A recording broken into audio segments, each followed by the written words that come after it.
প্রিয় অনার্স ও ডিগ্রি প্রথম বর্ষের শিক্ষার্থীরা, আসসালামু আলাইকুম। আজকে আমরা আইসিটি প্রথম অধ্যায়টা সম্পন্ন করব। এই একটি ক্লাসের মাধ্যমে প্রথম অধ্যায় থেকে আমাদের যে টাইপের প্রশ্ন পরীক্ষাতে আসবে সেই টাইপের সকল প্রশ্ন আমরা সমাধান করব। আজকের ক্লাসের আমাদের মোট টপিক আমরা এখানে আলোচনা করব 5টা টপিক, যার প্রথমটা হচ্ছে যে তথ্য যোগাযোগ প্রযুক্তি, দ্বিতীয়টা হচ্ছে যে আইসিটি এর মৌলিক উপাদান, 3 নম্বরটা হচ্ছে আইসিটি সেক্টরে ক্যারিয়ার সমূহ, 4 নম্বরটা হচ্ছে কম্পিউটারের ক্রমবিকাশ, যেই পর্যন্ত কম্পিউটারে কয়টা প্রজন্ম আসছে, অ্যাট লাস্ট 5 নম্বরটা হচ্ছে যে আমাদের সিস্টেম ইউনিট, যে কম্পিউটার কোন সিস্টেমে তার কার্যপ্রণালী সম্পন্ন করে। তো আমরা প্রথম আলোচনা করব যে টপিকটা, এটা আমাদের প্রথম টপিক, যে তথ্য যোগাযোগ প্রযুক্তি। আমরা এর আগে আমাদের ইউটিউব চ্যানেলে একটি ডেমো ক্লাস দিয়েছিলাম। ডেমো ক্লাসের মধ্যে এই টাইপটা ছিল। আমি ট্রাই করেছি একটা ক্লাসের মধ্যেই একটা অধ্যায়ে যতগুলো টপিক আছে সকল টপিক এখানে সম্পন্ন করার। যেহেতু আপনাদের সামনে সময় কম, এই কম সময়ের মধ্যে একটি ভালো যাতে প্রস্তুতি হয় সেই হিসেবে আমি ক্লাসটা অ্যারেঞ্জ করেছি। তো আমাদের প্রথম টপিকের মধ্যে আমরা দেখেছিলাম তথ্য যোগাযোগ প্রযুক্তি, তার মানে আইসিটি। আমরা গত ক্লাসে এটা যারা ক্লাসটি করেছি তারা জানি যে আইসিটি বলতে আমরা বুঝি, আইসিটি পূর্ণ অর্থ প্রথমে information and communication technology. ICT পূর্ণ অর্থটা কি? ইনফরমেশন অ্যান্ড বসবে এখানে কমিউনিকেশন টেকনোলজি, অর্থাৎ I for information, C for communication, T for technology. এটি হচ্ছে যে এমন একটি প্রযুক্তিকে বোঝায় যার মাধ্যমে তথ্য সংগ্রহ, সংরক্ষণ, প্রক্রিয়াকরণ, তথ্য আমরা এটা অন্য জায়গায় পাঠাতে পারি, অর্থাৎ প্রেরণ এবং তথ্য ভাগাভাগি করে নিতে পারি। এই সংজ্ঞাটা আমরা ইতিমধ্যে দেখেছি। এখানে বোঝার টপিক কম, জাস্ট যদি আপনারা সংজ্ঞাটা মনে রাখেন, এই মোট পূর্ণ অর্থ এবং সংজ্ঞাটা যদি মনে রাখেন, এখানে যে পূর্ণ অর্থ আছে এই পূর্ণ অর্থ অ্যান্ড এই সংজ্ঞাটা যদি আপনারা মনে রাখেন তাহলে কিন্তু এটা পারবেন। আইসিটি থেকে যে টাইপের প্রশ্ন আসুক না কেন, প্রথমে আপনারা এইটা একটু মেনশন করে দিবেন। রচনামূলক প্রশ্নের ক্ষেত্রে আগে লিখবেন, সে আপনার বলেছে আইসিটির গুরুত্ব সম্পর্কে লিখো, সেই জায়গাটায় আপনারা প্রথমেই গুরুত্ব আপনার ওখানে চেয়েছে, কিন্তু প্রশ্নটা অ্যারেঞ্জ করে লেখার জন্য আপনি সংজ্ঞাটা মেনশন করবেন। আমরা পরবর্তীতে জানলাম যে আইসিটিতে দুটি বিষয় থাকে, একটি হচ্ছে আইটি এবং আরেকটি হচ্ছে সিটি। আইটি অর্থ হচ্ছে ইনফরমেশন টেকনোলজি, যেখানে কম্পিউটার, ডেটাবেস, সফটওয়্যার এবং বিভিন্ন মেমোরি ডিভাইস, সংরক্ষণ ডিভাইস থাকে। আর 2 নম্বরটা হচ্ছে সিটি। সিটি অর্থ হচ্ছে কমিউনিকেশন টেকনোলজি, যেখানে ইন্টারনেট থাকে, নেটওয়ার্ক থাকে, এছাড়াও বিভিন্ন ডিভাইস থাকে যেমন মোবাইল, টেলিযোগাযোগ ব্যবস্থা ইত্যাদি। এখান থেকে আপনার যেমন প্রশ্ন পরীক্ষাতে আসবে, একটা প্রশ্নই থাকতে পারে, প্রথমত গুরুত্বপূর্ণ প্রশ্ন, যে আইসিটি বলতে কি বুঝো বা আইসিটি কাকে বলে, হোয়াট ইজ আইসিটি। যে টাইপের প্রশ্নই থাকুক উত্তর কিন্তু ওইটাই। প্রথম কিন্তু সংক্ষিপ্ত প্রশ্নের জন্য আমি যে প্রশ্নটা দেখালাম এটা কিন্তু মোস্ট ইম্পর্টেন্ট, প্রথম অধ্যায় থেকে এটা 2 বা 3 নম্বরের জন্য থাকবে। এখান থেকে যে প্রশ্ন আসবে সেটা 2 বা 3 নম্বর থাকবে। আমাদের দ্বিতীয় টপিকটা ছিল আইসিটির উপাদান সমূহ, যে আইসিটির এলিমেন্টটা কি কি, আইসিটি কোন কোন উপাদানের সমন্বয়ে তৈরি করা হয়। আমরা দেখি যে আইসিটির উপাদান সমূহের মধ্যে প্রথম হচ্ছে হার্ডওয়্যার। হার্ডওয়্যার মানে আমরা গত ক্লাসে জেনেছি যে হার্ডওয়্যার মানে যন্ত্রপাতি, যেটা হচ্ছে বাইরের অংশ। আমরা যদি একটি সাজিয়ে লিখতে চাই তাহলে তথ্য প্রক্রিয়াকরণ ও যোগাযোগের জন্য ব্যবহৃত দৃশ্যমান বা স্পর্শযোগ্য যন্ত্রপাতি, অর্থাৎ আমরা তথ্য যোগাযোগ প্রযুক্তিতে যে যন্ত্রপাতিগুলো ব্যবহার করি এই যন্ত্রপাতিগুলোর বাইরের অংশকে বলা হয় কি? হার্ডওয়্যার। দেন হচ্ছে সফটওয়্যার। সফটওয়্যার হচ্ছে ভিতরের অংশ, যেগুলো বিভিন্ন প্রোগ্রাম বা অ্যাপ্লিকেশন এবং এটা ব্যবহারকারীকে যে কোনো সেবা দেয়। এরপর হচ্ছে নেটওয়ার্ক। এই ডিভাইসগুলো সংযুক্ত করে, মানে নেটওয়ার্ক কি করে? নেটওয়ার্ক হচ্ছে বিভিন্ন ডিভাইসগুলোকে কানেক্টেড করে এবং তথ্য আদান প্রদানে এটা প্রযুক্তি। যেমন এটা আমরা বলতে পারি ওয়াইফাই। ওয়াইফাই কিন্তু এটা একটি ওয়্যারলেস নেটওয়ার্ক, এর মাধ্যমে কিন্তু আমরা তথ্য আদান প্রদান করতে পারি। এই নেটওয়ার্কে মূলত যে আইসিটির মেরুদণ্ড বলা হয়, এটাকে বলা হয় ব্যাকবোন। এরপরে ডেটা ও তথ্য বলতে আমরা কি বুঝি? এইটাও কিন্তু ডেটা ও তথ্য আইসিটির উপাদান, যে সংরক্ষিত, প্রক্রিয়াকৃত এবং প্রেরিত উপাত্ত তা থেকে তৈরি অর্থবহ তথ্য। অর্থাৎ ডেটা বা তথ্য বলতে আমরা বুঝি যে তথ্যগুলা নিয়ে আমরা কোনো একটা ঘটনাকে বর্ণনা করি, সেটাই কিন্তু ডেটা বা তথ্য। এখন আইসিটিতে যদি আপনি কোনো ইনফরমেশন শেয়ার না করতে পারেন, তাহলে কিন্তু আপনার অপর প্রান্তের সাথে কোনো কমিউনিকেট হবে না। আপনি জাস্ট একজনকে সেন্ড করলেন একটি ফুল স্টপ, এই ফুল স্টপ দ্বারা কিন্তু কোনো কিছু মেনশন করে না, কিন্তু কিছু কিছু ক্ষেত্রে অর্থবহ করে। তাছাড়া আপনি কাউকে বললেন যে তোমাকে যখন আমি মেসেজ দিব তখন ফুল স্টপ দিব, অপর প্রান্ত থেকে যদি রিপ্লাই আসে বুঝবো যে তাহলে তুমি, এই ক্ষেত্রে অর্থ আছে। কিন্তু জাস্ট কোনো একটা জায়গায় আপনি কমিউনিকেট করছেন, সেই জায়গায় আপনি ফুল স্টপ পাঠাইছেন, সেটা কিন্তু একটা ইললজিক্যাল একটা ডেটা, সেখান থেকে সে কিছু বুঝবে না। তার মানে আমাদের তথ্য আদান প্রদান করতে হলে অবশ্যই ডেটা প্রয়োজন। এই ডেটা কেমন হয়? ডেটা হতে পারে কোনো ছবি, কোনো অডিও, কোনো ভিডিও অথবা কোনো টেক্সট, এইগুলা মূলত ডেটা। আর এইগুলা সমন্বয়ে যেটা তৈরি করা হয় একটা অর্থবহ তথ্য, সেটাকে বলা হয় তথ্য বা ইনফরমেশন। মানুষ, এই আইসিটি ম্যানেজমেন্ট করতে, পরিচালনা করতে অবশ্যই একজন মানুষ প্রয়োজন। আপনার শুধুমাত্র ডিভাইস বা শুধুমাত্র সফটওয়্যার থাকলেই কিন্তু অটোমেটিকভাবে ডিভাইস কাজ করতে পারে না। বর্তমান সময়ে এআই এর মাধ্যমে বিভিন্ন ডিভাইস অটোমেটিকভাবে চালানো হচ্ছে, কিন্তু সেই ক্ষেত্রেও কিন্তু কমান্ড দেওয়ার জন্য একজন মানুষ প্রয়োজন। আইসিটির ক্ষেত্রে মানুষে কিন্তু একটি অপরিহার্য উপাদান। এবং 6 নম্বরটা হচ্ছে প্রক্রিয়া ও নীতিমালা, যে এইগুলা চালানোর জন্য আপনার বিভিন্ন নিয়ম নীতি আছে, বিভিন্ন প্রক্রিয়া আছে, যেগুলো হচ্ছে যে এই আইসিটির উপাদান। যেমন তথ্য পরিচালনা, নিরাপত্তা, যোগাযোগের জন্য ব্যবহৃত পদ্ধতি ও নিয়ম। তথ্য পরিচালনা, একটা তথ্য আপনি কিভাবে পাঠাবেন, সেটা সিকিউরিটি কেমন, এবং যোগাযোগের জন্য ব্যবহৃত যে পদ্ধতি আছে, আপনি একজনকে একটা মেইল সেন্ড করবেন, মেইল সেন্ড করলে আপনার তো মেসেঞ্জার থেকে আপনি মেইল সেন্ড করতে পারবেন না, এরও একটা পদ্ধতি বা নিয়ম আছে, যে আপনার একটা মেইল অ্যাড্রেস থাকতে হবে, অপর প্রান্তেও যে মেইলটা রিসিভ করবে তার একটি মেইল অ্যাড্রেস থাকতে হবে। এইগুলাকে বলা হয় প্রোটোকল বা বিভিন্ন যে সিস্টেম বা পদ্ধতি। এখান থেকে আমরা মোট তথ্যটা যদি একটার মাধ্যমে জানি যে এইগুলার কাজ কি।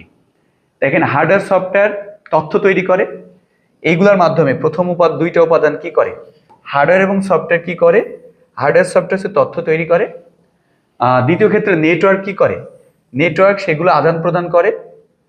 মানুষ এটা কি করে, মানুষ মানুষ সেটাকে ব্যবহার করে এবং পুরো প্রক্রিয়াটি নিয়ন্ত্রণ করে। এই সব কিছুর সমন্বিত রূপই হলো আইসিটি।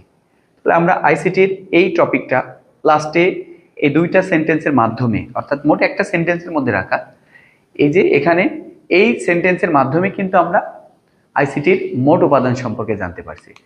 এখান থেকে আপনার প্রশ্ন কেমন হয়, আমি প্রতিটা টপিক আলোচনা করেই কিন্তু প্রশ্ন কেমন হয় সেটা বলবো।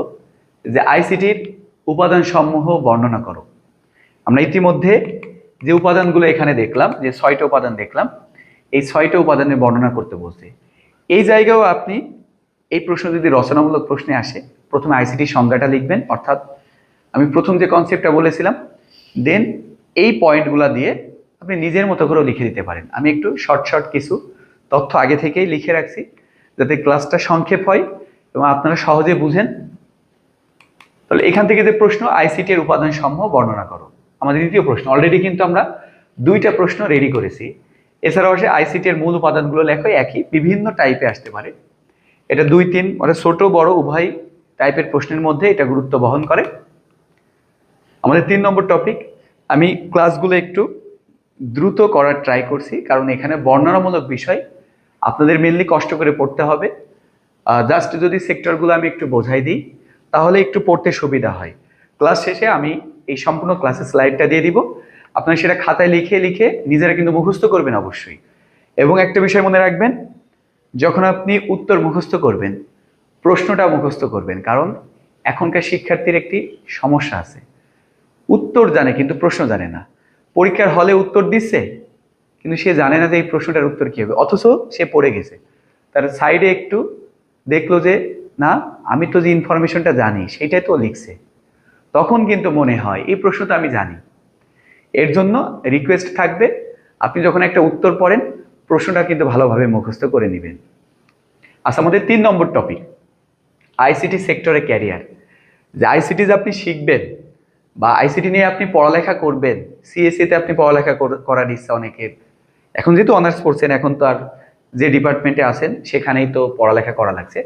তারপরেও আপনাদের একটা আইডিয়ার জন্য বলছি যে আইসিটি সেক্টরে যদি আপনি আইসিটি পারেন তাহলে আপনি এখান থেকে কি কি ক্যারিয়ারে আপনি যেতে পারবেন।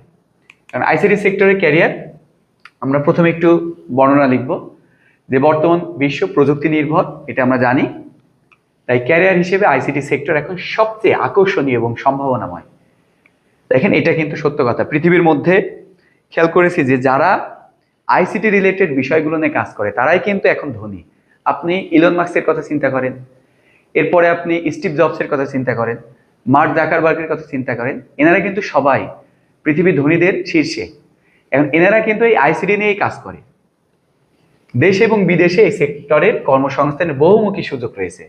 আমাদের দেশেও যেমন এটার কর্মসংস্থানের সুযোগ আছে, দেশের বাইরেও কিন্তু এই আইসিটিতে আপনার কেরিয়ারে যদি ভালো কিছু করতে চান সেই সুযোগও কিন্তু দেশের বাইরে আছে।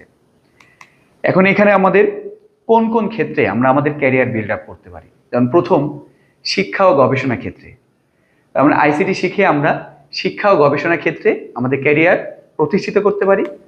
সফটওয়্যার অ্যাপ্লিকেশন ডেভেলপমেন্টার হিসাবে, নেটওয়ার্কিং ও সাইবার সিকিউরিটি হিসাবে, অ্যান্ড হচ্ছে ডেটা সায়েন্স ও কৃত্রিম বুদ্ধিমত্তার ক্ষেত্রে বর্তমান সময়ে কিন্তু এটার খুবই পপুলার, এটার খুবই জনপ্রিয়তা আছে। ডিজিটাল কমিউনিকেশন ও মাল্টিমিডিয়ার ক্ষেত্রে এবং ব্যবসা ও উদ্যোক্তার ক্ষেত্রে। এটা কেমন? এই যে অনলাইনে কিন্তু এখন অনেক উদ্যোক্তা তারা কিন্তু প্রতিষ্ঠিত, অনলাইনে বিভিন্ন প্রোডাক্ট সেল করে, বিভিন্ন প্রোডাক্টের অ্যাড দিয়ে অনেকে কিন্তু এখন তাদের কেরিয়ারটা এখানে প্রতিষ্ঠিত করছে।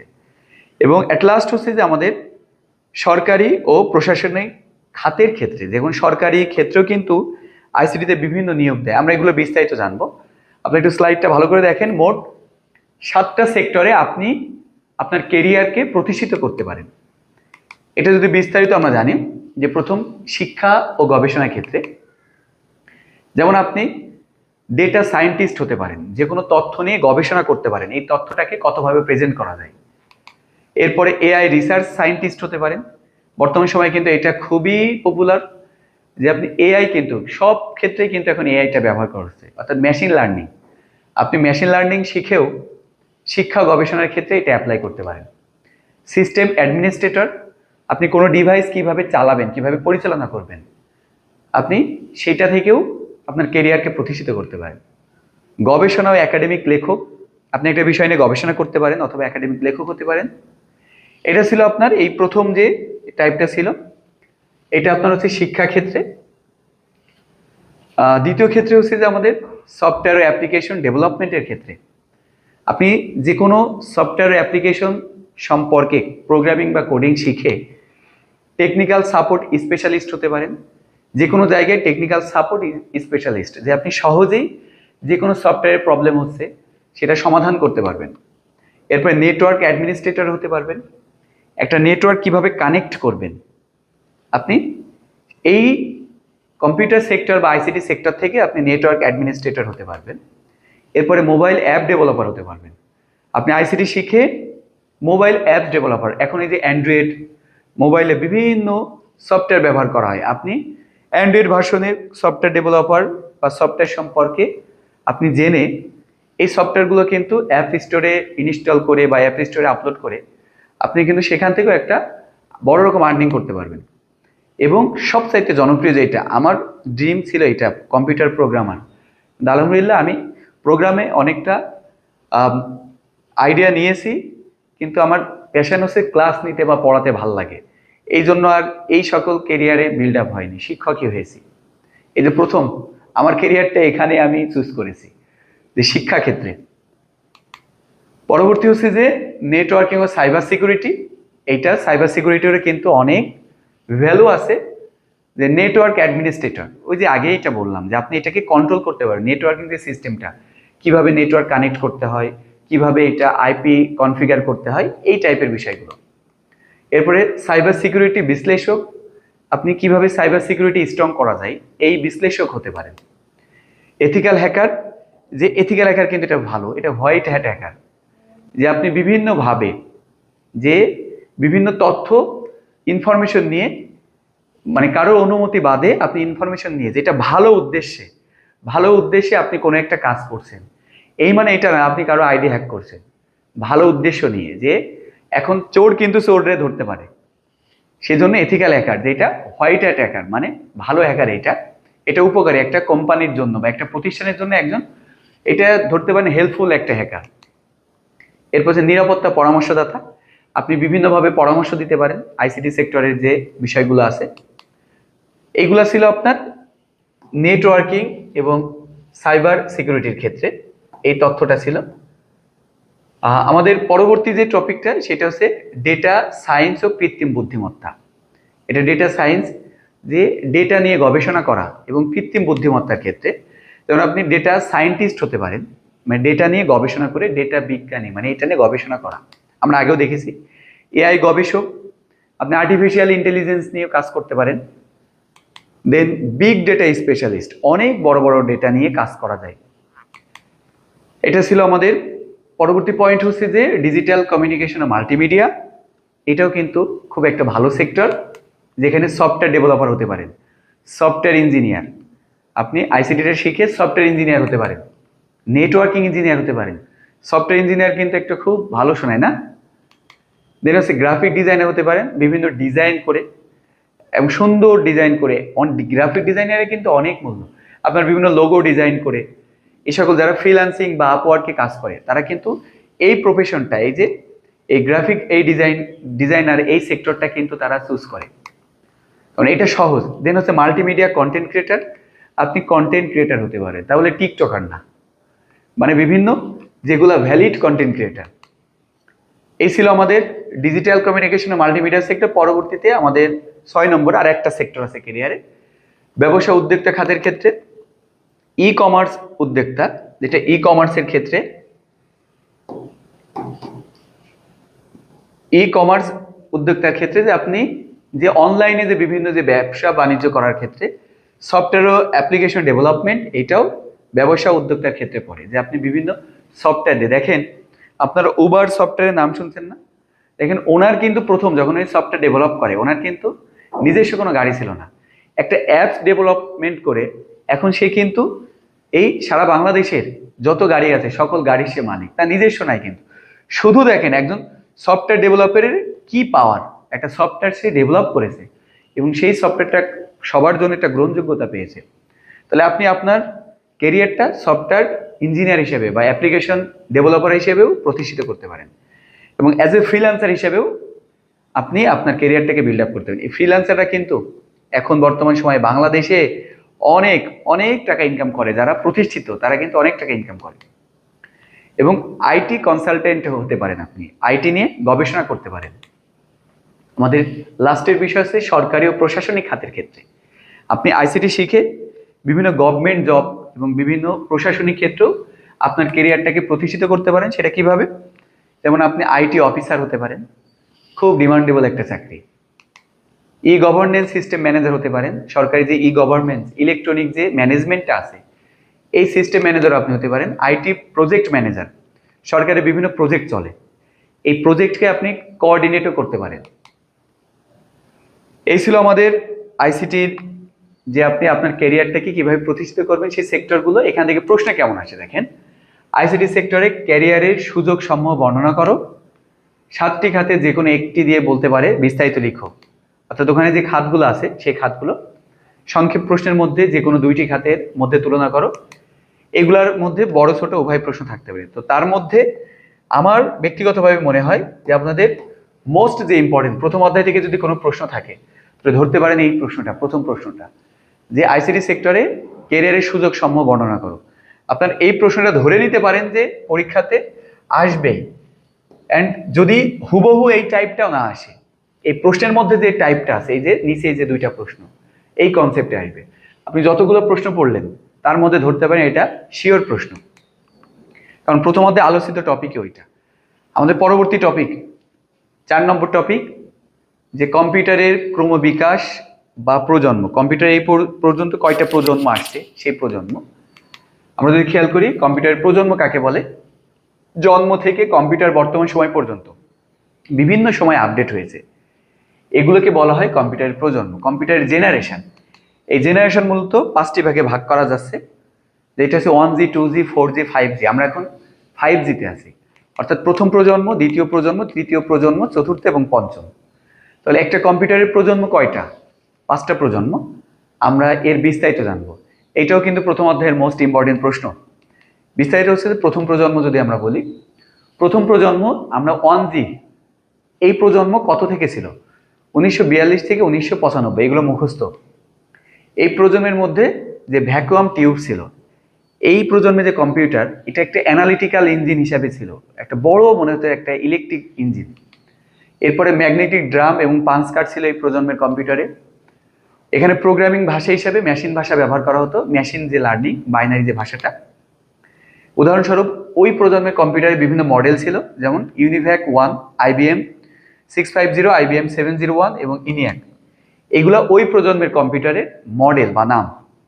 আমাদের দ্বিতীয় প্রজন্ম 2G কম্পিউটারের সময়কাল কত ছিল? যেহেতু এটা 55, তার পরবর্তী বছরই 2G 1956 থেকে 1964।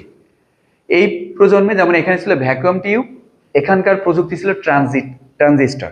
ট্রানজিস্টর মানে বিভিন্ন যে সার্কিটে বা আইসির ক্ষেত্রে যেটা ব্যবহার করা হয়, এই যে আমি পরবর্তীতে আলোচনা করছি, এই টাইপের ডিভাইস এবং যেখানে বিভিন্ন টাইপের ট্রানজিস্টর থাকতো। এরপর হচ্ছে মেমোরি বা ম্যাগনেটিক কোর এবং ম্যাগনেটিক টেপ, এইগুলা ছিল। অর্থাৎ দ্বিতীয় প্রজন্মের মধ্যে মেমোরি কার্ড ছিল যেখানে ব্যবহার করা হতো ম্যাগনেটিক কোর বা ম্যাগনেটিক টেপ, ডিস্ক টাইপের যেটা। এছাড়াও প্রোগ্রামিং ভাষা, যেমন এই প্রজন্মের কম্পিউটারের মধ্যে বিভিন্ন প্রোগ্রামিং ভাষা ব্যবহার করা হতো। অ্যাসেম্বলি, প্রাথমিক হাই লেভেল ভাষা, সেটা কি কোবল বা ফরট্রান, এই টাইপের যে ল্যাঙ্গুয়েজ। আপনারা অলরেডি ইন্টারমিডিয়েটে প্রোগ্রামিং সি সম্পর্কে জেনেছেন এবং বর্তমানে অনেকে পাইথন সম্পর্কেও জানেন। এছাড়াও বিভিন্ন প্রোগ্রামিং ভাষা আছে, যে তার মধ্যে এই যে কোবল বা ফরট্রান, এটাও কিন্তু প্রোগ্রামিং ভাষা। এর উদাহরণ IBM 1620, ইনিয়াক। আমাদের স্লাইডের জন্য একটু কিছু উদাহরণ এখানে ঢেকে গেছে। ইনিয়াক এখানে আগের মতোই, এর আপডেট ভার্সন আমাদের স্লাইডের মধ্যে এটা পেয়ে যাবেন। তৃতীয় প্রজন্মের সময়কাল ছিল আমাদের 3G যে সময়কালটা ছিল, সেটা হচ্ছে যে ওইটার পরবর্তী 1964 থেকে 1971। এগুলো আপনারা পর্যায়ক্রমিকভাবে লিখে নেবেন, অ্যান্ড প্রয়োজনে যখন প্রথম প্রজন্ম পড়ছেন ওর ব্যাপ্তিটা পড়ে দ্বিতীয় প্রজন্মের ব্যাপ্তিটা পড়বেন, তৃতীয় প্রজন্মের ব্যাপ্তি, এভাবে পঞ্চম প্রজন্মের ব্যাপ্তিগুলো আগে মুখস্থ করে নেবেন। এই প্রযুক্তিতে আইসি ব্যবহার করতো, ছোট ছোট আইসি ব্যবহার করা হতো। এটা হচ্ছে মেমোরি ছিল সেমিকন্ডাক্টর মেমোরি। প্রোগ্রামিং ভাষা হিসেবে হাই লেভেল ভাষা ব্যবহার করা হতো এবং C++, প্যাসকেল, এই ভাষাগুলো। 3G থেকেই কিন্তু আমরা একটি ইন্টারনেটের হাই স্পিড পেলাম এবং আপনাদের জেনারেশন এই 3G থেকে ইন্টারনেটে ইউজ টু হয়েছে। উদাহরণস্বরূপ এই কম্পিউটারের উদাহরণ যেমন PDP-8, PDP-11, হানিওয়েল, এখানে হচ্ছে যে 6000 সিরিজের, এগুলো হচ্ছে যে সব তৃতীয় প্রজন্মের যে কম্পিউটারগুলো ছিল, এই তৃতীয় প্রজন্মের কম্পিউটারের মডেল। দেন হচ্ছে যে চতুর্থ প্রজন্ম, এটা আগে সময়কাল, আমি আগেই বলেছি সময়কালটা মুখস্থ করে নেবেন। এটার প্রযুক্তি এখানে মাইক্রোপ্রসেসর ব্যবহার করা হতো, LSI এবং VLSI এগুলো ব্যবহার করা হতো। যে লার্জ যে সিস্টেমটা, সেই লার্জ সিস্টেম আইসি সেটা এই সিস্টেমে, এবং ভেরি লার্জ সিস্টেম আইসি এটা এই সিস্টেমে ব্যবহার করতো প্রযুক্তি। এরপরে মেমোরি হচ্ছে যে মেমোরি হিসেবে এখানে সেমিকন্ডাক্টর এবং র্যাম এবং রম ব্যবহার করা হতো। এই চতুর্থ প্রজন্মে কিন্তু র্যাম রমের ব্যবহার আসলো। আপনারা যে কোনো ডিভাইস কিনতে গেলে আগেই কিন্তু জিজ্ঞেস করেন, কোনো কিছু বুঝেন বা না বুঝেন আগেই বলেন র্যাম রম কত। এটা ছিল চতুর্থ প্রজন্মের ক্ষেত্রে। এটা প্রোগ্রামিং ভাষা হচ্ছে যে C++, জাভা, পাইথন এবং PHP, এইগুলো হচ্ছে যে সবচাইতে আপডেট। দেখেন পাইথন, জাভা, এবং এর মডেলটাও হচ্ছে যে IBM PC, Apple, Intel 4004, TRS-80। নিচে একটু স্লাইডে আপনার একটু কেটে গেছে, আমি আপনাদের যে পিডিএফটা দিয়ে দিব, এগুলো আপনারা ওখান থেকে মুখস্থ করে নেবেন। এগুলো আছে মডেল। তার মানে একটি প্রজন্ম যখন পড়বেন, প্রথমে পড়বেন ব্যাপ্তি, এরপর পড়বেন প্রযুক্তি, দেন হচ্ছে মেমোরি, এবং দেন হচ্ছে যে প্রোগ্রামিং ভাষা এবং উদাহরণ। এই প্যাটার্নটা করলে কিন্তু আপনার সহজেই মনে থাকবে। সেটা কিভাবে দেখেন, যে কোনো প্রযুক্তি যখন এক্সপ্লেন করছেন, আমি প্রত্যেকটা স্লাইডে এমনই করার ট্রাই করেছি যে প্রথমে সময়কাল, এটাও কিন্তু সময়কাল, এর প্রযুক্তি কি, এখানেও প্রযুক্তি, এর মেমোরিটা কি, এর মেমোরিটা কি, এখানে কোন প্রোগ্রামিং ভাষা ব্যবহার করা, এখানে প্রোগ্রামিং ভাষা, এর এক্সাম্পল এবং এর এক্সাম্পল। এটা কিন্তু ডিফারেন্ট, এক একটা টপিক দিইনি। আপনার কিন্তু শুধুমাত্র সংক্ষেপ প্রশ্ন থাকতে পারে যে তৃতীয় প্রজন্মের কম্পিউটারের সম্পর্কে লিখো বা বৈশিষ্ট্য কি, তখন আপনি জাস্ট এইটা দিয়ে দিবেন। আমাদের অ্যাট লাস্ট হচ্ছে পঞ্চম প্রজন্ম, এটা 2010 সাল থেকে শুরু হয়েছে, 2010 সাল থেকে এই বর্তমান সময় পর্যন্ত। এইটা হচ্ছে পঞ্চম প্রজন্ম। এর যে প্রযুক্তি সেটা হচ্ছে ULSI। এর মেমোরি হচ্ছে যে র্যাম, সেমিকন্ডাক্টর র্যাম বা রম বা এসএসডি কিন্তু এটা এখন প্রত্যেকটা ডিভাইসের মধ্যে এটা ব্যবহার করা হচ্ছে। আর এর প্রোগ্রামিং ভাষা ছিল জাভা, পাইথন, মানে যত প্রকার।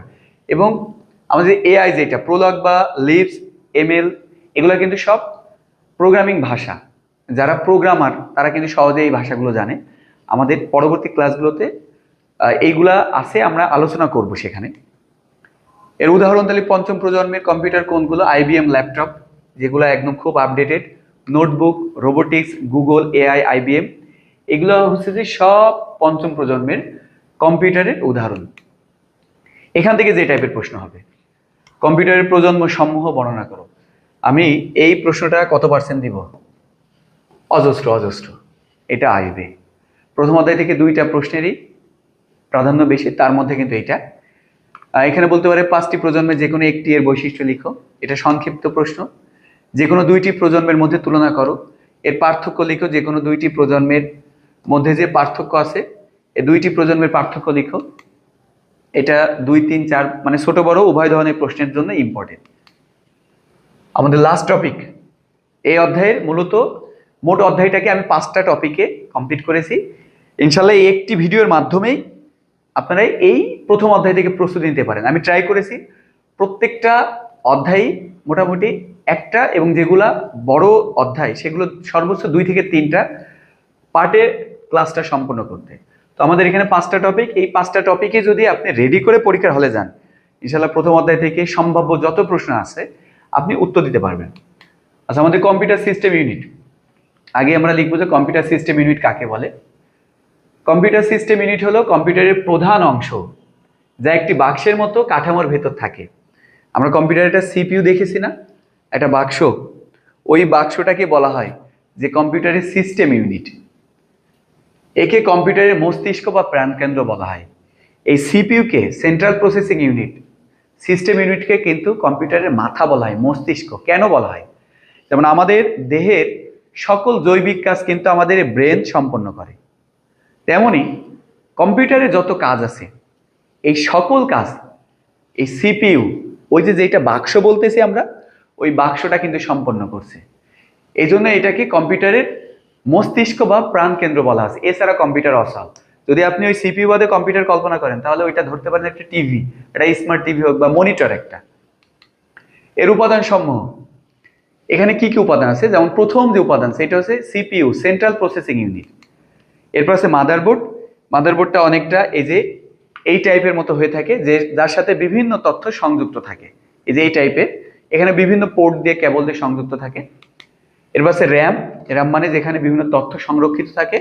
রম, এবং হচ্ছে হার্ড ডিস্ক। অ্যাট লাস্ট হচ্ছে পাওয়ার সাপ্লাই ইউনিট, এবং তার পরবর্তী টপিক হচ্ছে ফ্যান বা কুলিং সিস্টেম। আমরা এগুলো বিস্তারিত জানবো। তাহলে মোট একটি কম্পিউটার সিস্টেমে কয়টি উপাদান থাকে? দেখেন, একটা কম্পিউটার সিস্টেমে মূলত 7টি উপাদান থাকে। বোরিং হবেন না, প্রথম অধ্যায়টি একটু বোরিং টপিক, অনেক বড় না। তো যারা একটু ক্লাস দেখতে দেখতে একটু শুয়ে পড়েছেন তারা উঠে পড়েন, উঠে খাতায় লিখেন এইগুলো। শুয়ে পড়লে আপনার অমনোযোগিতা থাকবে, আপনি তার রিলস দেখছেন না, ক্লাস করছেন, একটু উঠে বসেন। আচ্ছা, এটা যদি আমরা বিস্তারিত যদি দেখি, যে প্রথম ছিল কি CPU সম্পর্কে যদি আমরা দেখি, CPUটা দেখতে এমন, এই দেখেন এই সার্কিটটাই, এই টাইপের সার্কিটটা। আমার কাছে একটা ছোট একটা CPU ছিল, এটা পরবর্তীতে আপনাদের ক্লাসে আলোচনা করে দিব। CPU এর স্পেশাল কিছু ক্লাস আছে, একটু দেখাই। দেখেন এই যে CPUটা অনেকটা এই টাইপের, দেখছেন ছোট একটা, এর সাথে বিভিন্ন কানেক্টেড। যদি ভিডিওতে একটু দেখা যায়, একটু কষ্ট করে একটু দেখেন। আমাদের পরবর্তীতে CPU নিয়ে ক্লাস আছে, ওখানে আমরা বিস্তারিত গঠনটা জানবো। আচ্ছা, এরপরে এই CPU এর কাজটা কি আমরা দেখি, গাণিতিক যুক্তির একক। যেমন CPU কাজ করে কি, যত অ্যারিথমেটিক্যাল যে কাজগুলো আছে, গাণিতিক যে কাজগুলো আছে, এই সকল কাজ CPU এর মাধ্যমে সম্পূর্ণ হয়। এর নিয়ন্ত্রণ এককগুলো হচ্ছে সকল কাজে নিয়ন্ত্রণ করতে পারে। মেমোরি বা স্মৃতি অংশে বিভিন্ন তথ্য সংরক্ষণ করে, এখানে মেমোরি বা স্মৃতি অংশ থাকে। এটা হচ্ছে সিপিইউ এর। দ্বিতীয় ক্ষেত্রে হচ্ছে মাদারবোর্ড। মাদার মানে কি মা, তার মানে এইটা হচ্ছে যে একদম মূল বোর্ড। এই যে এইটাকে, এই টাইপের জিনিসকেও মাদারবোর্ড কিন্তু অনেকটা এই টাইপের কনসেপ্টে হয়। এই মূল বোর্ডের সাথে কিন্তু সকল তথ্য, সকল ডিভাইস কানেক্টেড থাকে। কম্পিউটারের সকল যন্ত্রাংশ একত্রিত করে, পাওয়ার সাপ্লাই থেকে প্রাপ্ত বিদ্যুৎ সকল যন্ত্রাংশে বিতরণ করে। তার মানে পাওয়ার সাপ্লাই কি করে, বিদ্যুৎ যেটা দেয় সে কি করে সকল অংশের মধ্যে দেয় এবং সকল যন্ত্রাংশের মধ্যে তথ্য আদান প্রদান করে। এটার বিভিন্ন মডেল আছে, যেমন USB port, HDMI, VGA port, audio ইত্যাদি এই মাদারবোর্ডের সাথে সংযুক্ত থাকে। আমরা যত ধরনের পোর্ট দেখি, যত ধরনের কেবল দেখি, প্রত্যেকটা কেবলই কিন্তু আমাদের এই যে মাদারবোর্ডের সাথে কিন্তু সংযুক্ত থাকে। আর পরবর্তী কনসেপ্ট যদি দেখি যে র্যামটা কিন্তু অনেকে দেখেছেন, এটা সিপিইউ এর মধ্যে এই টাইপের থাকে। অনেক সময় কম্পিউটার এটাই ময়লা পড়লে কিন্তু কম্পিউটার বন্ধ থাকে, স্ক্রিনে কোনো তথ্য দেখা যায় না। এই যে বিদ্যুৎ চলে গেলে সকল তথ্য মুছে যায়। র্যামে কি হয় যে বিদ্যুৎ যখন আমরা কাজ করতেছি তখন ওই তথ্যটা কিন্তু র্যামে সংযুক্ত থাকে। আর র্যামে সংরক্ষিত তথ্য যদি আপনার কম্পিউটার বন্ধ হয়ে যায় তাহলে কিন্তু কোনো তথ্য থাকবে না। এটাকে বলা হয় র্যান্ডম অ্যাক্সেস মেমোরি, মানে র্যান্ডমলি কাজ করে। এরপর হচ্ছে কাজ চলাকালীন প্রোগ্রাম ও ডেটা সাময়িকভাবে সংরক্ষণ করে। আমি ওই আগেই বললাম সহজে পড়া ও লেখা যায়, কাজের গতি অনেক দ্রুত, র্যামে অত্যন্ত দ্রুত কাজ করতে পারে। মাদারবোর্ডের সিপিইউ এর কাছাকাছি স্লটে থাকে। আমরা যে মাদারবোর্ড দেখলাম না, এই র্যামের পজিশনটা সিপিইউ এর একদম কাছাকাছি থাকে, মাদারবোর্ডের কাছাকাছি থাকে। রম হচ্ছে যে রিড অনলি মেমোরি, যেটা দেখতেই যে এমন অনেকটা মেমোরি কার্ড, এটাকে আমরা স্থায়ী মেমোরি বলতে পারি। এটা স্থায়ী মেমোরি, এটা কম্পিউটারের মধ্যে ফিক্সড ভাবে থাকে। আপনি যে তথ্যটা সংরক্ষণ করে রাখবেন ওই কম্পিউটার যতদিন বেঁচে থাকবে ওই তথ্য সংরক্ষিত থাকবে। সাধারণত পড়া যায়, লেখা যায় না, এটা এখানে তথ্য লেখা যাবে না, কারণ যেটা সংরক্ষণ করবেন সেটাই থাকবে। আরও গেলেও এটা খুব সীমিত, এটা অনেক ধীর গতি সম্পন্ন। একটা তথ্য যখন আপনি কপি করে ওখানে জমা রাখছেন, দেখেন কপি হতে একটা সময় নাই। যখন আপনি একটা তথ্য লিখেন এটা কিন্তু সাথে সাথে লেখা দেখায়, ওই লেখার সময় যেটা হয় সেটা হচ্ছে র্যাম। আর আমরা যখন কোনো তথ্য কপি করে সেভ করি বা ওই ডিভাইসের মধ্যে রাখি তখন একটু সময় নেয়, ওই তথ্যটা কিন্তু রমেই সংরক্ষিত থাকে। কম্পিউটার চালুর সময় প্রয়োজনীয় নির্দেশ প্রদান করে। এই রম কি করে, যে কম্পিউটার যখন চালু থাকে সেটা তখন কি করে, প্রয়োজনীয় যে নির্দেশ আছে এই প্রয়োজনীয় নির্দেশ প্রদান করে।